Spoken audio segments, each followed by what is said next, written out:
मित्रो, माझा आजचा जो विषय दिला आहे याच्याबद्दल मला काही मतं आहेत, पण फार अभ्यास आहे असं नाही.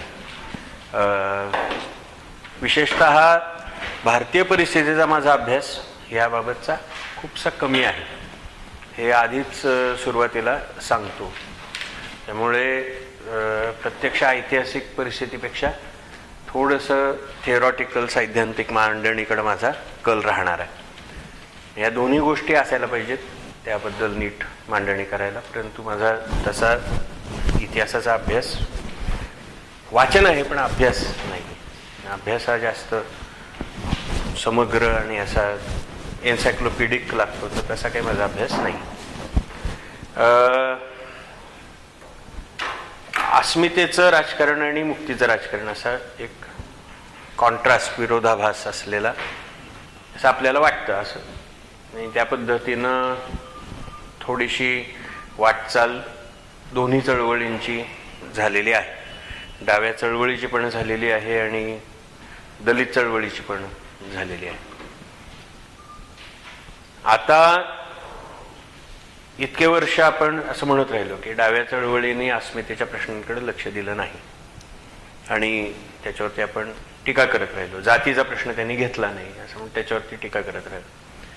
आता हा विषय जवळजवळ गैरलागू झाला, कारण डावी चळवळच ओसरलेली. त्यामुळे आता उलटा प्रश्न आपल्याला पोच करावा लागणार आहे आजच्या काळामध्ये, कारण आता जातीच्या चळवळी या ना काही प्रमाणात तरी स्थान, भांडवलशाही आणि जागतिकीकरणाच्या रेट्यामध्ये जातीच्या चळवळी पण क्षीण व्हायला लागले. पण डाव्या कामगार चळवळी किंवा डावी क्रांतीची जी चळवळ आहे त्याच्या तुलनेनं जातीच्या चळवळी आज स्ट्रॉंग आहे. तर जातीच्या चळवळींनी वर्गाकडं बघायला पाहिजे का? जातीच्या चळवळींनी जास्त आपली व्याप्ती वाढवायला पाहिजे का? जातीच्या चळवळींनी सामाजिक क्रांती, राजकीय क्रांतीचा विचार करायला पाहिजे का? असंही आपल्याला आज बघावं लागणार आहे. कारण डाव्या चळवळींना बद्दल आता बोलणं हे ऐतिहासिक महत्त्वाचं आहे, कारण डावी चळवळच उरलेली नाही. खूपशा अंशी डावी चळवळ ही संपलेली. त्यामुळे त्यांना तुम्ही दोष दिले तर ते भूतकाळामध्ये त्यांनी चुका केल्या, वेगवेगळ्या प्रकारच्या चुका केल्या, आणि त्या सगळ्या चुकांचा परिपाक आणि परिस्थिती जी बदलली आहे त्याच्यामुळे डाव्या चळवळीचं आकर्षणच आता संपलेलं आहे. पण जातीच्या चळवळी ह्या स्वतःला व्याप्ती करून सर्व हारा वर्ग हा जातीच्या चळवळीमध्ये समावेश होऊ शकतो का? अस्मितेच्या राजकारणाचं मुक्तीच्या राजकारणात रूपांतर होऊ शकतो का? असाही एक वेगळा प्रश्न. म्हणजे कम्युनिस्टांच्या ज्या चुका आहेत ते काढणं सोपं आहे आणि सर्वमान्य, परंतु जातीच्या चळवळीनं ज्या मर्यादा पडलेल्या आहेत आणि जे तुकडे तुकडे झालेले आहेत, कष्टकरी वर्गामध्ये वेगवेगळे जे तुकडे झालेले आहेत, कारण प्रत्येक जातीच्या संघटना, आदिवासींच्या वेगळ्या संघटना, अल्पसंख्य धार्मिक गटांच्या वेगळ्या संघटना, आणि ह्याच्यामुळे कामगार ऐक्य जे आहे, नाही नको खुर्ची नको नाही एम फाईन, ते असं हे जास्त बरोबर, शिक्षक असल्यामुळं सवय पण आहे उभं राहून बोलण्याची. तर कामगार ऐक्य, कष्टकरी वर्गाचं ऐक्य, शेतकरी, शेतमजूर आणि इतर सगळे शहरी कामगार, तर यांचं ऐक्य स्त्रिया हे होऊ शकत नाही. आणि ते होऊ शकत नाहीये याचं एक महत्त्वाचं कारण अस्मितेच्या राजकारणामुळे जे वेगवेगळे, कारण एकदा तुम्ही अस्मितेची व्याख्या करायला लागला की त्या अस्मितेच्या व्याख्येमध्ये तुम्हाला कोणाचा समावेश करायचा असा एक मुद्दा आहे. की आमच्या गटाची अस्मिता एकदा म्हटलं की तुम्हाला तुमच्या जातीचा इतिहास लिहायचा आहे, तुमच्या जातीवरती जे अन्याय झाले ते लिहायचं आहे, तुमच्या जातीचा जो संघर्ष आहे त्याचा इतिहास लिहायचा आहे. मग दुसऱ्या जातीचे लोक त्याच्यामध्ये कसे येतील? दुसऱ्या धर्माचे लोक त्याच्यामध्ये कसे येतील? ते अगदी अल्पसंख्य धर्मातले असतील. आदिवासी त्याच्यामध्ये कसे येते? आणि मग प्रत्येक गटाचा स्वतंत्र इतिहास, प्रत्येक गटाच्या स्वतंत्र आदर्श, अशा पद्धतीची एक विभागणी व्हायला लागते. आणि ते स्वाभाविक आहे, कारण अस्मितेचं जे राजकारण आहे हे मान्यतेचं राजकारण आहे. त्याला आपण पॉलिटिक्स ऑफ रेकग्निशन असं म्हणतो. म्हणजे समतेचं राजकारण, पॉलिटिक्स ऑफ इक्वालिटी आणि पॉलिटिक्स ऑफ रेकग्निशन, ही दोन्ही खूप अधिक आधुनिक राजकारण आहेत. या दोन्ही आधुनिक मागण्या आहेत की इतक्या हजारो वर्षांमध्ये ज्या समूह गटांना तुम्ही मान्यताच दिली नाही, तुम्ही त्यांना ओळखच दिली नाही, त्या समूह गटांनी आधुनिक समाजामध्ये, की जी आधुनिकता भांडवलशाही बरोबर येते, तर त्या समाजामध्ये तुम्ही मान्यता मिळवण्यासाठी, ओळख मिळवण्यासाठी, आयडेंटिटी पॉलिटिक्स आपण ज्याला म्हणतो, तर ती आयडेंटिटी मिळवण्यासाठी, रेकग्निशन मिळवण्यासाठी तुम्ही लढे आपण उभे करतो. आता ही रेकग्निशन, ही आयडेंटिटी, ही ओळख किती व्यापक असावी असा मुळात प्रश्न. मार्क्स आणि इतर कामगार तत्वचिंतक जे होते त्यांनी एक ओळख सांगितली, आणि ती ओळख काय होती की हा जो वर्ग आहे हा सर्वहारा वर्ग आहे, किंवा हा नाहिरे वर्ग आहे, किंवा हा कामगार वर्ग आहे, आणि ह्याच्या श्रमाची चोरी होते. आणि मग ह्याच्यामध्ये सगळेजण येतात, ज्यांच्या ज्यांच्या श्रमाची चोरी होते ते सगळेजण येतात. त्यामध्ये सगळ्या भारताच्या परिस्थितीत बोलायचं झालं तर त्याच्यामध्ये सर्व दलित जाती येतात, सर्व आदिवासी जमाती येतात, भटक्या जमाती येतात, आणि उच्च जातींपैकी देखील जे सर्वहारा आहेत, कष्टकरी आहेत, शेतमजूर आहेत, किंवा औद्योगिक कामगार आहेत, शहरी कामगार आहेत, ते सगळे त्याच्यामध्ये येतात. ही खूप व्यापक अशी एक मांडणी झाली. आता ही जी व्यापक मांडणी आहे, ह्या व्यापक मांडणीमध्ये, ही व्यापक मांडणी अर्थातच आर्थिक निकषावरती आधारित होती. त्याच्यामध्ये सामाजिक, राजकीय किंवा सांस्कृतिक बिलकुल अंडरस्टँडिंग नव्हतं. आणि एक ओळखीचं जे राजकारण आहे, अस्मितेचं जे राजकारण आहे, तर त्याच्याबद्दल बिलकुल संवेदनशीलता नव्हती. अतिशय संवेदनहीन अशा पद्धतीची मांडणी. थोडक्यात समाजाची व्यामिश्रता, गुंतागुंत न समजून घेता ही मांडणी करण्यात आली. म्हणजे किंवा वास्तव देखील, कारण जरी आर्थिक परिस्थिती ही आपल्या विचारांना ठरवत असली, आपल्या संस्कृतीला, सामाजिकतेला ठरवत असली, तर ती आर्थिक परिस्थिती जी असते ती नागडी उघडी आपल्या विचारांना वळण देत नाही. ती कुठल्या तरी वेगवेगळ्या माध्यमातून येते. म्हणजे आर्थिक परिस्थिती अशी उघड उघड तुमच्या समोर उभी राहते. म्हणजे त्या पद्धतीनं पूर्णपणे कुठलाही समाज भांडवली नसतो.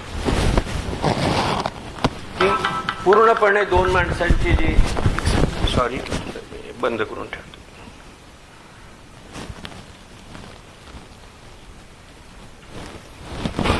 प्रवीण जरा. तर कुठलाही समाज हा 100% भांडवली नसतो, 100% समाजामधली नाती हे आर्थिक नसतात. तर त्याच्यामध्ये धर्म, जात, वंश, वर्ण, लिंग ह्या सगळ्या गोष्टींच्या मधून समाजातले प्रतिष्ठित सत्ताधारी आणि समाजामधले अप्रतिष्ठित कष्टकरी अशी विभागणी होत असते. ही जी विभागणी आहे ही उघड उघड आर्थिक असू शकत नाही. त्याच्यामध्ये खूप काय आपण इंग्रजीमध्ये मीडिएशन असा आपण शब्द वापरतो, की मधला सगळा जो अवकाश आहे हा सगळा जातींनी आणि आशांनी ठरलेला असतो. तर ह्याच्याकडे डाव्यांचं निश्चित दुर्लक्ष झालं. म्हणजे जरी ती व्यापक ओळख असली तरी त्या कामगार म्हणून जी व्यापक ओळख आहे त्या कामगार म्हणून व्यापक ओळखीकडे, किंवा ती व्यापक ओळख म्हणजे त्या ओळखीचा फायदा काय आहे की त्याच्यामध्ये तुम्ही सगळ्या सर्व वर्गाला एकत्र घेऊन जाऊ शकता. आणि तुमचे जे उद्दिष्ट आहे की नवा समाज घडवणं, हा नवा समाज जर आपल्याला घडवायचा असेल तर प्रचलित अर्थव्यवस्था समाजव्यवस्था उलथून टाकणं, म्हणजे थोडक्यात राजकीय क्रांती करणं आणि आर्थिक क्रांती करणं आणि उत्पादनाच्या साधनांची सगळी मालकी ताब्यामध्ये घेणं, हा जो सगळा उद्देश आहे त्या उद्देशासाठी तुम्हाला खूप मोठी एकी सगळ्या गरीब कष्टकरी जनतेची हवी आहे. आणि त्यासाठी तुम्ही ही एक कॅटेगरी वापरली. परंतु ही कॅटेगरी अमूर्त आहे आणि ही कॅटेगरी खोटी पण आहे. ती कॉन्क्रीट नाही आहे, ती अनुभवाचा भाग नाही आहे. म्हणजे मी गरीब आहे ही माझी ओळख नसते, मी अमुक जातीचा आहे ही माझी ओळख आहे, मी अमुक लिंगाचा आहे, मी स्त्री आहे किंवा पुरुष आहे, मी अमुक मायनॉरिटीचा आहे, या समाजामध्ये मला ह्या कामाचं मी मेहतर असलो तर हे माझं स्थान आहे, मी जर सफाई कामगार असलो तर हे माझं स्थान आहे. तर ही ओळख ही जास्त वास्तव, जास्त भेटणारी, जास्त खरी अशी ओळख आहे. परंतु आपण ही जी ओळख आहे ही ओळख जर धरली तर त्याचा तोटा काय आहे की ती व्यापक नाही आहे, ती खरी आहे, रिअल आहे, अनुभवातली आहे. परंतु मी जर चर्मकार आहे अशी माझी ओळख सांगितली तर जो चर्मकार नाही त्याची अस्मिता माझ्या अस्मितेपेक्षा निराळी असणार, जो आदिवासी आहे त्याची अस्मिता माझ्यापेक्षा निराळी असणार, जो औद्योगिक कामगार आहे तो माझ्याबरोबर येणार नाही. त्यामुळे हा पेच आहे. म्हणजे अस्मिता ही खूप वास्तववादी, ही खूप खरी आहे. समता ही खूप अमूर्त आहे आणि ती अनुभवात नाही आहे. पण अस्मिता आपला राजकीय अवकाश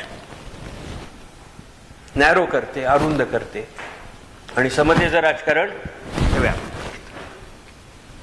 परंतु त्याचा अपील नाही, समतेच्या राजकारणाचा अपील नाही, अस्मितेच्या राजकारणाचा अपील आहे. कारण ती भावणारी गोष्ट आहे, ती भेटणारी गोष्ट आहे, ती खरी गोष्ट आहे. त्यामुळे ह्या पेचातून मार्ग कसा काढायचा हा आजचा प्रश्न आहे. आता त्याचे दोन भाग होतात की पहिली गोष्ट म्हणजे की ह्याचंच म्हणजे ज्याला आपण जात शत्रू म्हणू किंवा वर्गशत्रू म्हणू, तर हे जे लोक आहेत यांच्यामध्ये उलट एकी असते. उच्च जातीय आणि उच्चवर्गीय त्यांच्यामधलं अस्मितेचं जे राजकारण असतं आणि त्यांच्यामधलं जे वर्गाचं राजकारण असतं, कारण त्यांचंही भांडवलदारी वर्गाचं पण एक राजकारण आहे, वरच्या जातीचं देखील एक अस्मितेचं राजकारण आहे. मग ते हिंदुत्ववादाच्या रूपामध्ये येतं, राष्ट्रीय स्वयंसेवक संघ आणि संघ परिवाराच्या ज्या संघटना आहेत त्या रूपामध्ये ते येऊ शकतं, किंवा वरच्या जातीच्या ज्या अस्मिता आहेत त्याच्यामध्ये ते येतं. तर त्या वेगवेगळ्या अस्मिता आणि वर्गीय जाणीवा ज्या आहेत त्यांच्यामध्ये तुम्हाला फार संघर्ष जाणवत नाही. ते एकमेक ते लवचिक आहेत, जास्त ते एकमेकांशी ऍडजस्ट करणारे आहेत. कारण त्यांची वर्गीय हित आणि त्यांचं जातीय हित या दोन्हीचा त्यांना एक पुरेसा वास्तववादी त्यांना जाणीव आहे. आणि बेसिकली त्यांचं राजकारण हे ज्याला आपण अपोजिशनल पॉलिटिक्स म्हणतो, विरोधाचं राजकारण, अशा प्रकारचं नाही, ते सत्तेचं राजकारण आहे. ते जे गट आहेत ते ऑलरेडी सत्तेमध्ये आहेत, त्यांच्या दृष्टीनं अशा पद्धतीनं काही एक मोठ बांधणं वेगवेगळ्या अस्मितांच्या राजकारणाची, हिंदुत्वाच्या नावाखाली असेल किंवा इतर कुठले वेगवेगळे राष्ट्रवाद असेल, भाषिक वाद असेल, हे त्यांच्यासाठी जास्त सोपं जाणार आहे. मात्र आपल्यासाठी हे अवघड आहे. कारण आपल्या अस्मिता एकमेकांना थटतायत, आपल्या वर्गीय जाणीवा आणि अस्मिता ह्यांच्यामध्ये काही कॉन्ट्रॅडिक्शन्स आहेत, काही विसंगती आहेत.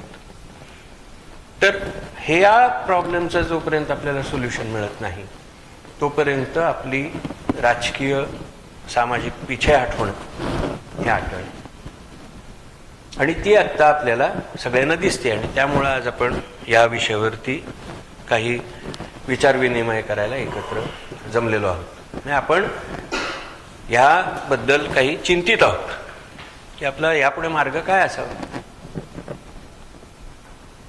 म्हणजे खरं तर वास्तवात अस्मितेचं आणि मुक्तीचं राजकारण हे हातात हात घालूनच गेलं पाहिजे, कारण दोन्ही अपूर्ण आहेत.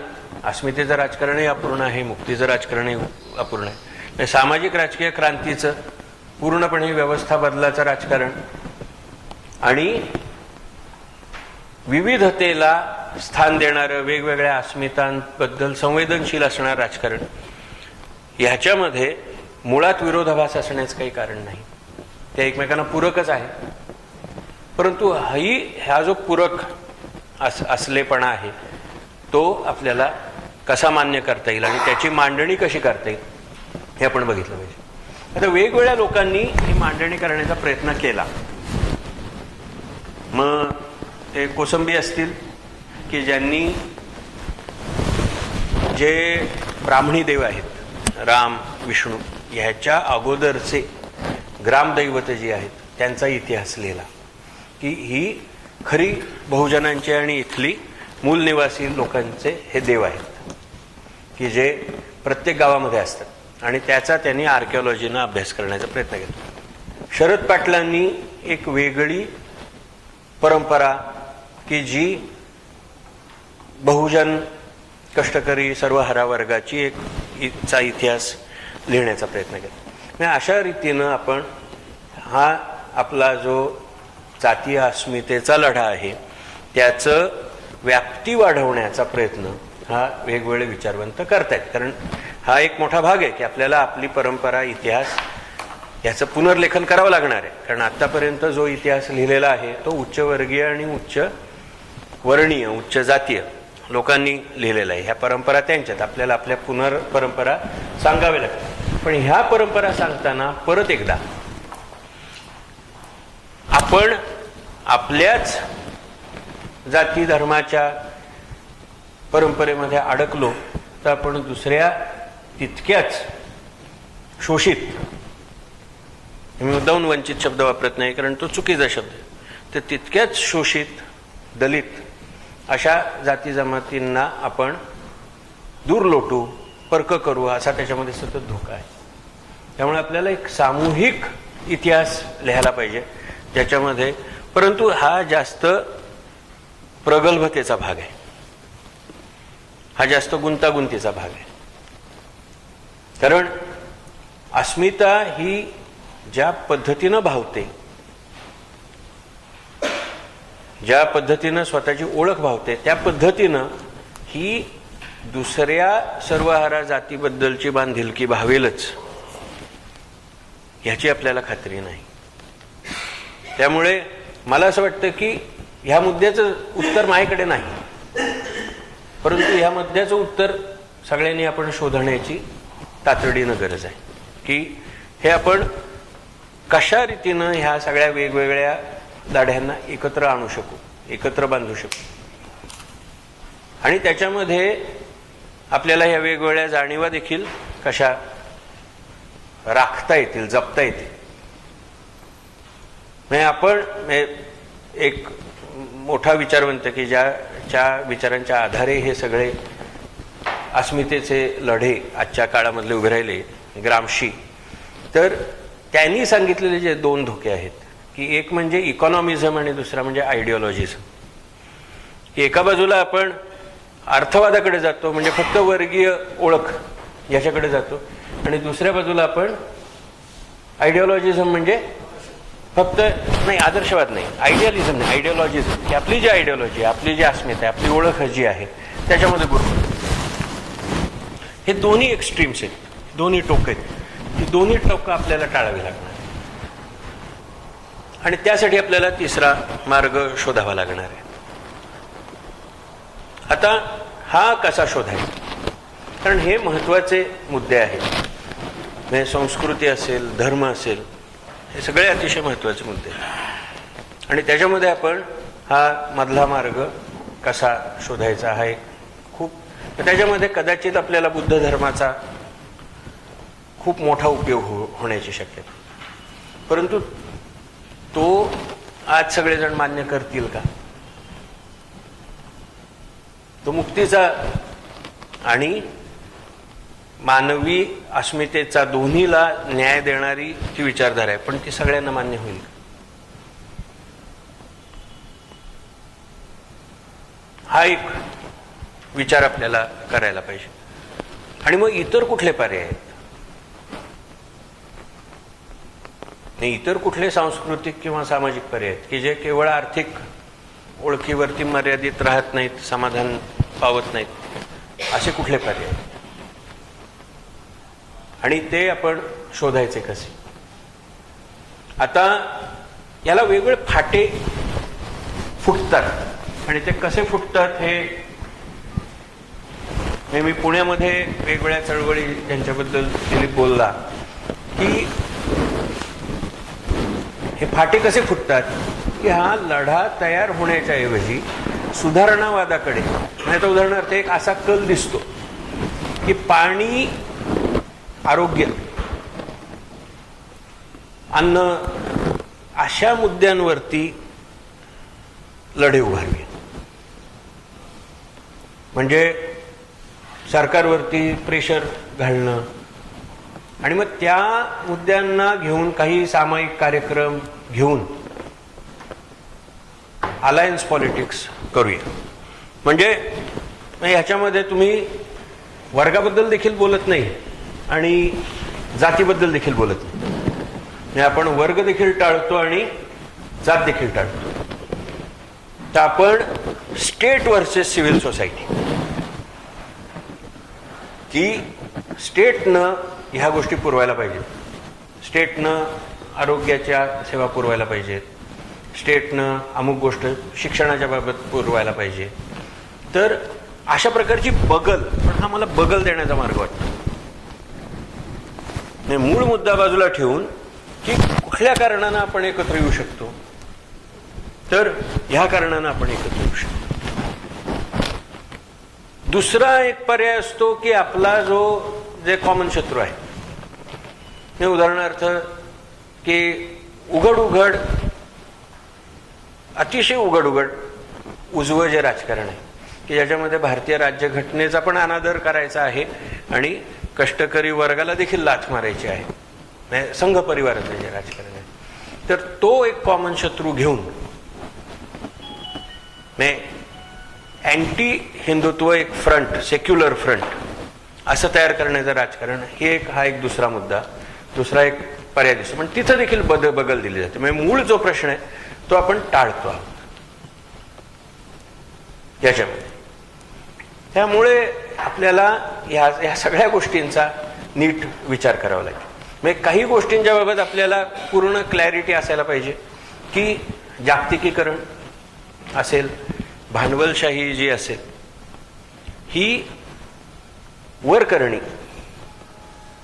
अस्मितेच्या राजकारणाला बाधा आणत नाही. आणि त्यामुळे ज्या अस्मितेचे राजकारण करणारे आहेत ते त्याच्याबद्दल साक्षेपी विचार करून त्याचा विरोध करताना फार दिसत नाहीत. परंतु भांडवलशाही आणि जागतिकीकरण हे उघड तुमच्या समाजानं मोठा लढा करून जी काही सार्वभौमता मिळवली आहे आणि जे काही राज्य शासन मिळवलेलं आहे त्याचा संकोच करून तुमच्या मूलभूत अधिकारांवरती गदा आणणार आहे, तुमच्या स्वातंत्र्यावरती गदा आणणार आहे, मोठ्या प्रमाणामध्ये आर्थिक शोषण करणार आहे. त्यामुळे भांडवलशाही आणि जागतिकीकरण ह्याला निश्चित आपल्याला विरोध करावा लागेल. ते कधीही कष्टकरी जाती, दलित जाती, आदिवासी यांच्या फायद्याचं नव्हतं आणि ते नसणार आहे. म्हणजे उच्च जाती आणि उच्चवर्गीय यांची निश्चितच एक स्पष्ट ऐक्य आहे. त्यामुळे भांडवलदार जरी जातीचे आणि धर्माचे विषय उपस्थित करून एक दुहेरी खेळी करत असलं की स्वतःच्या ऐक्याचे आणि कष्टकरी जाती जमातीमध्ये दुफळी पाडण्याचं, तरी त्याला आपण बळी पडणं हे आपला मोठा गाढवपणा होईल, मोठी चूक होईल. त्यामुळे भांडवलशाही आणि जागतिकीकरण, आता भांडवलशाहीचा जो नवा अवतार आहे त्याच्यामध्ये संधी तर निश्चितच नाहीत. उलट मिळालेले जे हक्क आहेत, मिळालेल्या ज्या संधी आहेत, उदाहरणार्थ आरक्षण असेल किंवा काही इतर योजना असतील, हे खूप अपुरं आहे. जे मिळाले ते खूप अपुरं आहे, हास्यास्पद आहे इतकं अपुरं आहे. आणि त्याच्यापेक्षा खूप मोठा वाटा मागायचा आहे. परंतु जे मिळालेले ते देखील आपल्याला सोडावं लागेल जर जागतिकीकरण आणि भांडवलशाहीचा नेता असला. त्यामुळे हा एक मुद्दा आपल्याला मोठा लक्षात ठेवावा लागेल. आणि त्याच जोडीनं की कुठलाही लढा किंवा कुठलाही माणूस हा केवळ एक आर्थिक प्राणी नसतो, तर तो हाडामांसाचा एका समाजामध्ये जगणारा, एका संस्कृतीत वाढलेला, एक भाषा बोलणारा, अशी ती ऐतिहासिक व्यक्ती असते. त्या व्यक्तीला जात असते, त्या व्यक्तीला धर्म असतो, पंथ असतो, त्या व्यक्तीचे विचार असतात, त्याचा सांस्कृतिक एक परिघ असतो. हे आपल्याला विसरून चालणार नाही. आणि त्यामुळे आर्थिक नारे देऊन आपल्याकडे कोणी येणार नाही. हे आपल्याला तितकंच, ही दुसरी बाजू तितकंच जोरात आपल्याला सांगावं लागणार आहे, तितकंच आपल्याला ओळखावं लागणार आहे. आपल्याला काय करावं लागणार आहे की ह्या दोन्ही गोष्टी कशा परस्पर पूरक आहेत, की आपली सामाजिक अस्मिता, आपली ओळख आणि आपलं जे शोषण होत आहे, आर्थिक शोषण होत आहे ते.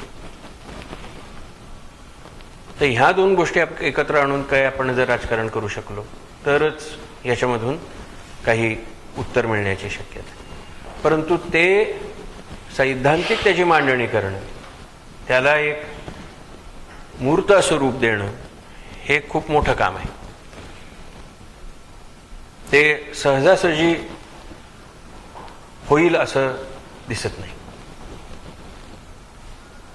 दोन्ही बाजूला आपण फसले जातो आहोत आणि त्यातनं मार्ग काढणं हा एक आजच्या घडीचा सगळ्यात महत्त्वाचा भाग आहे असं मला वाटतं.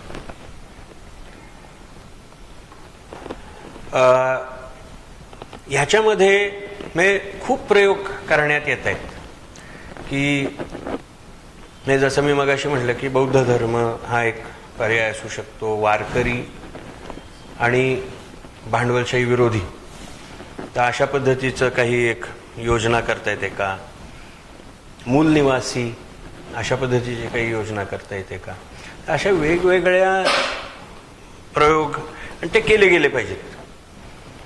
कारण त्याच्यामधूनच कळणार आहे की आपल्याला की काय चालू शकतं, कशामुळे सगळे दलित शोषित एकत्र येऊ शकतात, वेगवेगळ्या अस्मिता आणि वर्गीय जाणीवा एकत्र येऊ शकतात, हे आपल्याला त्याच्यामधूनच कळणार आहे. परंतु हे सगळे प्रयोग आत्तापर्यंत तरी पूर्णपणे यशस्वी झालेत असं आपल्याला म्हणता येणार नाही. प्रत्येकाच्या मर्यादाच उघड झालेल्या. त्यामुळे त्या प्रत्येक गोष्टीची फेरमांडणी करण्याची गरज आहे. आणि एक खूप ब्रॉड अलायन्स, म्हणजे ज्याला ग्रामशीच्या भाषेमध्ये हिस्टॉरिक ब्लॉक असं त्यांना शब्द वापरला, की तो वर्गाचं राजकारण नाही, एक कामगार वर्गाचं राजकारण नाही, तर एक मोठा संच आपल्याला तयार करायचा आहे, घडवायचा आहे. वेगवेगळ्या अस्मितांना घेऊन वेगवेगळ्या, त्याचा फायनल निकष म्हणजे ज्याला तो डिटरमायनिंग फॅक्टर म्हणतो, शेवटचा ही गरिबीच असणार आहे. म्हणजे ती जणू काही काय म्हणूया आपण केमिस्ट्रीच्या भाषेमध्ये लिटमस टेस्ट असणार आहे, की तुम्ही श्रीमंतांना घेऊन मुक्तीचं राजकारण किंवा अस्मितेचं राजकारण करू शकत नाही. तुम्ही भांडवलदाराला घेऊन किंवा जमीनदारांना घेऊन अस्मितेचं राजकारण करू शकत नाही. तिथं आम्ही रेष आखतो की तिथं ही माणसं आमच्याबरोबर असू शकत नाही. ते आमचं एकत्र येण्याचं कारण नाही गरिबी आणि कष्टकरी असणं किंवा शोषित असणं. पण एक आम्हाला निश्चित माहिती आहे की जो श्रीमंत आहे किंवा जो भांडवलदार आहे तो आमचा शत्रू आहे, हे आपल्याला स्पष्ट माहिती पाहिजे. त्यामुळे बाहेरच्या कक्षा या निश्चित आहेत, पण आत आपण एकत्र कसे यायचं ह्याच्याबद्दल आजची चर्चा व्हावी असं मला वाटतं. हे उत्तर माझ्याकडे नाहीये किंवा कोणाकडे आहेत असं माझ्या तरी माहितीच नाही, माझ्या वाचनात नाही की ह्याचं उत्तर कोणी दिलेलं आहे, याचं एक सोल्युशन कोणी दिलेलं आहे आणि त्या धर्तीवरती कोणाची चळवळ चालू आहे हे माझ्या तरी माहितीमध्ये नाही. परंतु मला असं वाटतं की कुठलाही अभ्यास वर्ग जो आहे त्याच्यामधून समस्याच मांडल्या जाव्यात आणि एकत्र मिळून आपण नंतर विचार करावा त्याचा की त्याच्यातनं काय पर्याय उभे राहू शकतील. ही मोठी प्रक्रिया आहे आणि ती प्रक्रिया आपण चालू ठेवायला पाहिजे. मला वाटतं मी संपतो. धन्यवाद.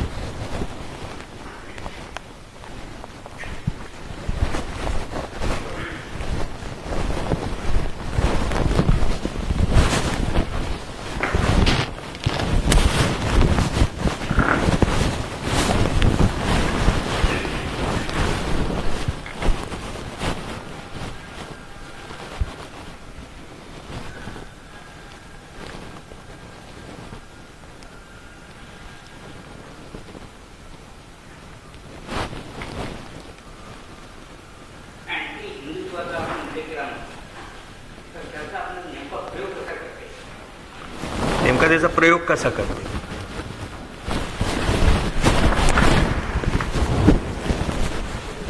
म्हणजे हिंदुत्ववादाच्या सगळा म्हणजे जो इतिहास आहे, आत्ताचं त्यांचं जे वागणं आहे त्यांचं, याच्यामध्ये ते स्वतःलाच एक्सपोज करतायत आणि हे आपल्याला लोकांना समजावून सांगणं खूप जड जाईल असं मला वाटत नाही. म्हणजे ते सर्वार्थानं भांडवली आणि उच्च जाती, जमीनदारी आणि उच्च जाती हे उघड उघड आपल्याला दिसतं आणि मग ते त्याच्यामध्ये बदल करत असतात. कधी ते ब्राह्मण असतील, कधी ओबीसी असतील, कधी अमुक जात वापरतील, परंतु त्यांचा अजेंडा जो आहे हा प्रस्थापित पारंपरिक ज्या म्हणजे त्याला आपण मनुवाद म्हणा, हिंदू धर्म सनातनी जात व्यवस्था म्हणा आणि भांडवली उतरंड जी आहे त्या दोन्ही जमेल तितक्या शाबूत ठेवणं, त्यांना कमीत कमी ॲडजस्टमेंट एकमेकांशी थोड्याफार करून, म्हणजे हे लोक ना अस्मिता ओळखतात सर्वहारा वर्गाच्या दलित जातींच्या, ना ते गरिबांचं आणि कामगार वर्गासाठी काही करू शकतात. ते वर्गीय शत्रू आणि जातीय शत्रू आहेत हे त्यांनी स्वतःच वेगवेगळ्या ठिकाणी एक्सपोज करतात. आपल्याला हे दाखवून द्यावं लागेल आणि ते उघड आहे. म्हणजे मोदीचे विकासाचे सगळे जे दावे आहेत ते खोटे आहेत हे उघड आहे. म्हणजे तिथे काही गुजरातमध्ये उत्कर्ष झालेला आहे कष्टकरी वर्गाचा, गरिबांचा, शेतकऱ्यांचा किंवा दलित जातींचा, असं काही दिसत नाही आपल्याला. ना त्यांच्याकडे काही अजेंडा आहे काँग्रेसपेक्षा वेगळा आर्थिक, असंही आपल्याला दिसत नाही. ते स्वतःलाच एक्सपोज करणारे आहेत.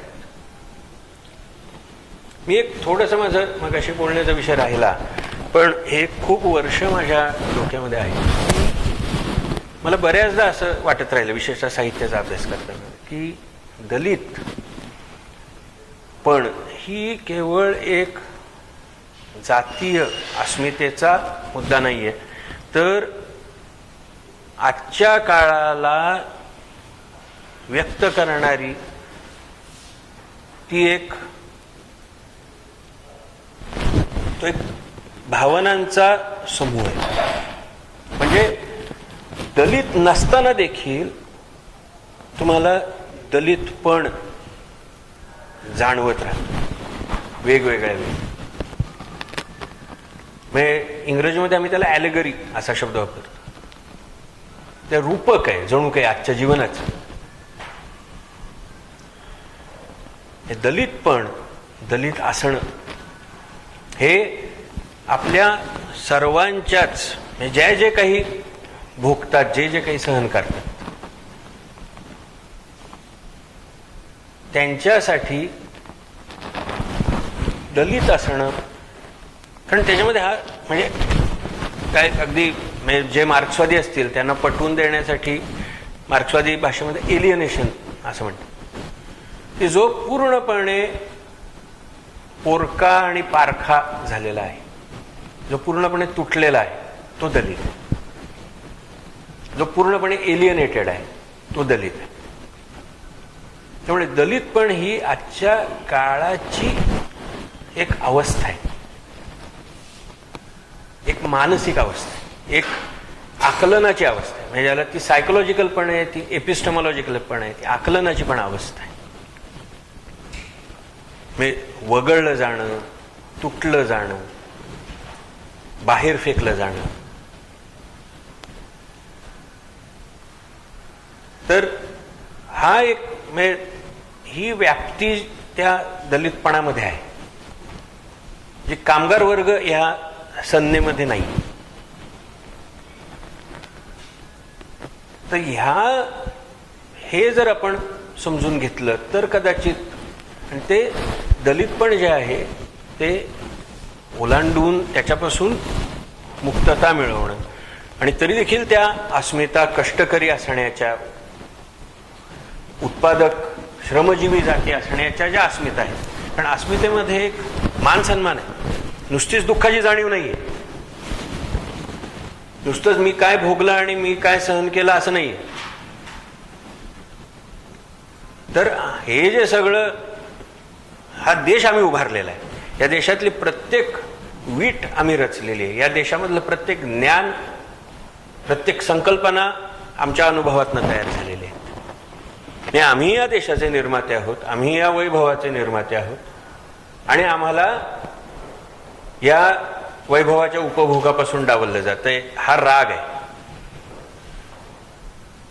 नाही, त्याचा निगेटिव्ह पण एक अर्थ आहे आणि पॉझिटिव्ह पण अर्थ आहे, नकारात्मक अर्थ आहे आणि एक सकारात्मक अर्थ आहे. तर हे आपल्याला म्हणजे त्यामुळे ते जे दलित असणं, दलितपण जे आहे, तर आम्हाला साहित्यामध्ये मला हे खूपदा दिसतं. आणि अगदी उच्च जातीय साहित्यिकांच्या साहित्यामध्ये देखील या दलितपणाचा आव आणला जाताना दिसतो. आणि अगदी उदाहरणच घ्यायचं झालं तर मराठी नाटककारांमध्ये किंवा कादंबरीकारांमध्ये तुम्हाला ह्या प्रकारचा एक काय म्हणूया आपण सवंग, उच्च जातीय याच्यामध्ये सवंग दलितपण आणण्याचा प्रयत्न केला जातो उद्गारामध्ये. परंतु अस्सल दलितपण जे आहे की ज्याच्यामध्ये आपण ही संस्कृती उभारली, आपण, आणि तरी ह्या संस्कृतीपासून आपण पूर्णपणे वंचित झालो, आपल्यापासून ती हिरावली गेली, चोरली गेली, ही जाणीव ही त्यामध्ये आहे. आणि आधुनिक काळामध्ये हे दलितपण जागतिक झालंय, युनिव्हर्सल झालंय. प्रत्येकालाच वाटतं की मी दलित आहे, मी त्या जातीमध्ये असेन अथवा नसेन. तर ते घेऊन आपल्याला जर काही करता आलं तर कदाचित करते. हिंदुत्ववाद्यांना बाजूला सारणं सोपं आहे, आम्हाला त्याची फार भीती नाही वाटत. हिंदुत्ववाद्यांची मला फार भीती नाही वाटत, कारण ते उघड उघड खोटेत, उघड उघड त्यांचा प्रतिवाद करणं सोपं आहे.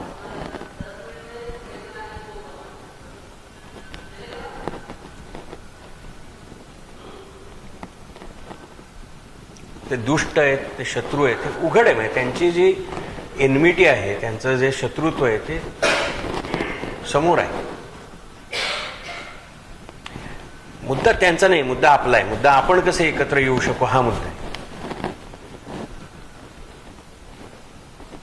ते एकदा आपण एकत्र आलो की मग आपल्याला ध्यानात येईल की ते फुलपाटासारखे जाते, आपण त्यांना झटकून टाकू शकतो. आपण का एकत्र येऊ शकत नाही, आपली ताकद का वाढत नाही हा मुद्दा आहे. आज आपण विखुरलेलो आहोत म्हणून आपल्याला ते प्रबळ वाटते, खूप मोठे वाटते. आणि त्यांची प्रतीकही तशी असतात. म्हणजे ते प्रचंड मोठा पुतळा पटेलांचा करणं, ते सगळं दहशतीचं वातावरण, राजकारण आहे त्यांचं. आणि त्यांचा त्या सवयी आहेत दहशतीचं राजकारणाच्या, ते सगळ्यांनाच सवयी. दरारा उत्पन्न करणं, दहशत वैभवाचं प्रदर्शन करणं, त्या पद्धतीनंच त्यांचं संस्कृती आहे, त्या पद्धतीनंच ते वागतात. त्यांच्यामध्ये जिव्हाळा नाही, करुणा नाही, प्रेम नाही, आस्था नाही.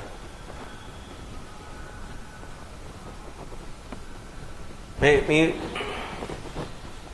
मगाशी जे बौद्ध धर्माचा उल्लेख करत होतो की पंचशील, पारमिता, ह्या सगळ्यांमध्ये जी ताकद आहे वेगवेगळ्या जाती जमातींना एकत्र करण्याची,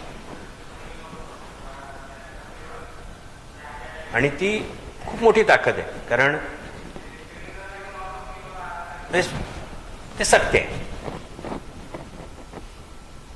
ते आचरणात आणता येण्याजोगं आहे, ते महत्वाचं आहे, ते माणूस म्हणून आपली इभ्रत राखणार आहे, तो एकमेव मार्ग आहे. परंतु आपण धजावत नाही त्याबद्दल बोलायला, कारण ते आपणच सीमित करतो. म्हणजे एक पारमिताचा विचार करून पूर्ण जीवन सामूहिक आणि वैयक्तिक हे आपल्याला बदलणं शक्य आहे. परंतु आपल्याला ते धार्मिक वाटतं किंवा आपल्याला ते पुरेसं जडवादी वाटत नाही, वैज्ञानिक कदाचित वाटत नसेल, आधुनिक वाटत नाही, किंवा एका वर्गापुरतं ते मर्यादित वाटतं. जे काही आपल्यामध्ये संकोच असते,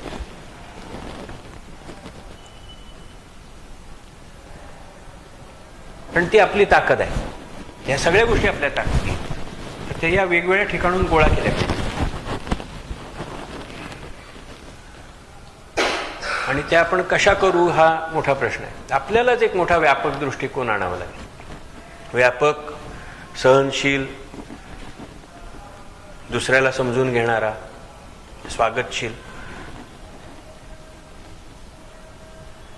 जगाबद्दल करुणा बाळगणारा असा दृष्टिकोन आपल्यालाच आणावा लागेल. कारण ही नुसती त्वेषाची आणि द्वेषाची लढाई असून चालणार नाही.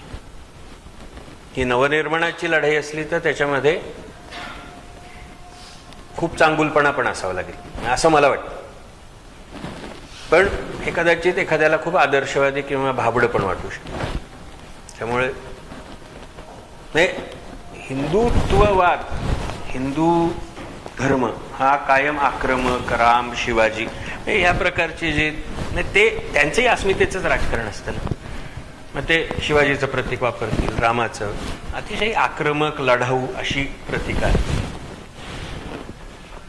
ह्याला तोंड देणारी आपली प्रतीकं कशी असावीत, आपली चिन्ह कशी असावीत, ती पुरुषी, आक्रमक, लढाऊ अशी असणार आहेत का सृजनशील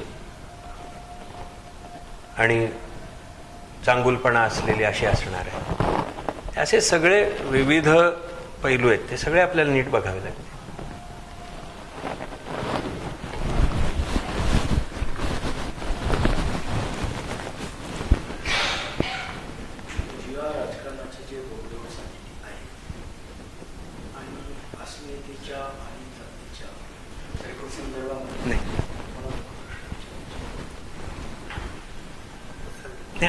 दिवशी सांगितलं होतं की मी जर राजकारणात आलो मला थोड्या नेहरूला जमवता आले नाही एवढी पब्लिक शेतीच्या प्रश्नावर शरद जोशी आणि केजरीवाल देखील राजकारणाचा उल्लेखही करत नव्हता. भ्रष्टाचाराच्या प्रश्नाच्या नावाखाली मोठ्या प्रमाणामध्ये पब्लिक जमवले आणि हे दोन्हीही व्यक्ती पुन्हा राजकारणात आले. तर या राजकारणाचा आणि जातीचा संबंध लावत असताना जोपर्यंत इथल्या मेहनतकश जनतेला स्वतःची संरक्षणाची खात्री वाटत नाही तोपर्यंत पुढे येत नाहीयेत असं त्यातून मला वाटतं. तर त्यासाठी जातीच्या लढ्यामध्ये आज कोणी जागतिक पातळीवर, कारण गोरे आणि काळे असा लढा यशस्वी झाला, परंतु जातीचा लढा हे भारतापुरता हे कुठेही यशस्वी झालेला नाही. असा असतानाही आपण जातीच्या अस्मितेतून आपण पुढे जाऊ शकतो हा जो मुद्दा उपस्थित होऊ लागला, तर कशा पद्धतीने जाऊ शकतो ते मला जे वाटतं ते मी मगाशी सांगितलेलं आहे. मला वाटतं इतरांनी पण त्याबद्दल बोलावं की व्यापक करावं लागणार आहे आपल्याला. पण व्यापक करताना जो अर्थवादाचा धोका होता, इकॉनॉमिझमचा धोका होता की सतत वर्गीय शब्दांमध्येच बोलणं, आणि ते वर्गीय शब्दांमधलं बोलणं हे खरं नाही आहे, वास्तववादी नाही आहे. कारण आपण केवळ मेहनतकश नसतो, इतर सांस्कृतिक सामाजिक देखील आपली विटंबना कुचंबना त्रास होत असतात. केवळ आपण कष्टकरी आहोत म्हणून प्रश्न नसतात. तर ह्या सगळ्या, आणि त्यामुळे अस्मितेचं किंवा मान्यतेचं राजकारण करण्याची आपल्याला उर्मी आपल्यामध्ये असते. याच्यामध्ये एलियनेशनचा मुद्दा आहे, पारखं होण्याचा एक मुद्दा आहे, याच्यामध्ये मानवीकरण हरवण्याचा मुद्दा आहे. तर हे सगळे आपल्याला जातीच्या राजकारणामध्ये आपल्याला हे जोडावं लागणार आहे. पण दुसरा जो धोका आहे तो टाळून आपल्याला व्यापक व्हावं लागेल, की जे उघड उघड हे नाही आज किंवा कधीच नाही, हे पूर्णपणे व्यापक याच्यामध्ये होऊ शकलं नाही. ते जेव्हा होऊ शकलं त्यावेळी काळ वेगळा होता. स्वातंत्र्य लढ्याच्या आसपास अगोदरची आणि नंतरची 15-20 वर्ष डावी चळवळ ही बहरामध्ये होती, आणि त्यावेळी त्या पद्धतीचं बोलणं काही प्रमाणामध्ये हे पण ते होत नव्हतं. आत्ताच्या विघटनाची बीज त्या काळामध्ये आहेत, हे आपल्याला ओळखायला पाहिजे. त्याच्या डाव्या चळवळीच्या अधोगतीची कारणं ही त्या काळामध्ये ज्या पद्धतीनं मांडणी केली सैद्धांतिक त्याच्यामध्ये आहेत. त्या पद्धती, त्या काळातलं जे नेतृत्व होतं त्या नेतृत्वामध्ये ती कारणं आहेत. त्यामुळे आपल्याला आज वेगळ्या पद्धतीनं लढा करावा लागेल. हा केवळ जातीचा असू शकत नाही, अर्थात केवळ अस्मितेचा असू शकत नाही, केवळ वर्गाचाही असू शकत नाही. त्यामुळे आपल्याला काही नव्या संज्ञा, नव्या कॅटेगरीज तयार कराव्या लागतील की ज्या व्यापक आहेत, आणि तरी ज्याच्यामध्ये एलियनेशनचे प्रॉब्लेम सुटत आहेत, ज्याच्यामध्ये अस्मितेच्या मान्यतेच्या राजकारणाला न्याय मिळतो आहे, अशा काही आपल्याला कॅटेगरीज तयार कराव्या लागतील. आणि त्या कशा करायच्या हे मोठा प्रश्न आहे.